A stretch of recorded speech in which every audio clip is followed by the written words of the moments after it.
আগে একটু দেখিয়ে নিই।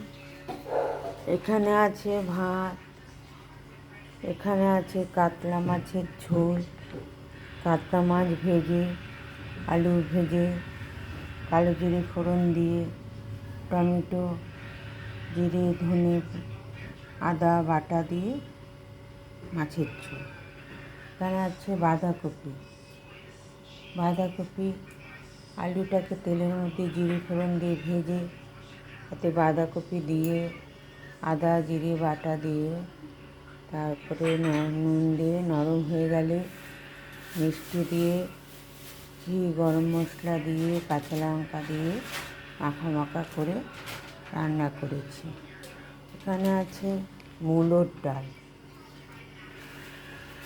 মসুর আর মুগ ডাল একসাথে সেদ্ধ করে তাতে কাঁচা টমেটো, পাকা টমেটো দিয়েছি, দিয়ে জিরে ধনে, সর্ষে, শুকনো লঙ্কা ফোড়ন দিয়ে এই ডালটা আগে করে নিয়েছি, কারণ আমার বাড়ি অনেকেই মূলোর ডাল খায় না।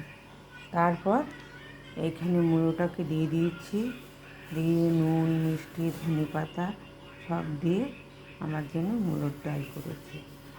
এখানে রয়েছে ডিম সেদ্ধ, এখানে রয়েছে আলু সেদ্ধ, ঘি লঙ্কা দিয়ে মেখে রেখেছি।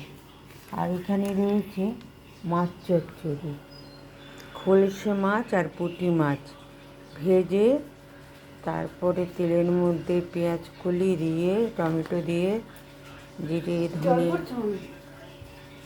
টমেটো বাটা দিয়ে কষিয়ে, তারপর নুন মিষ্টি একটু দিয়েছি, দিয়ে মাছগুলো দিয়ে ঢেকে রেখে মাখা হলে নামিয়ে নিয়েছি। এই হচ্ছে আজকের রান্না। এখানে রয়েছে মৌমাদার ডালিয়া,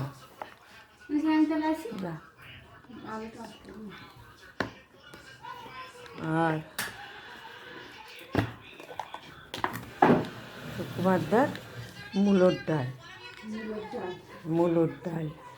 এখানে রয়েছে বাঁধাকপি তো দেখালামই রান্না। এখানে রয়েছে দুধ আর রয়েছে দই, এই হলো। তারপর এখানে আমার বরের ভাত বেড়ে রাখা হয়েছে, সে তো রোজই দেখায়, যা রান্না হয় বেড়ে রাখে। আর ওখানে রয়েছে তিস্তা তোষার ভাত। আজ এই অবধি রান্না, বেশি রান্না করছি না, কেন খাবার লোক কমে গেছে। আর এখানে আমার জন্য ফলের রস করে গেছে, দুপুরবেলা খাবো।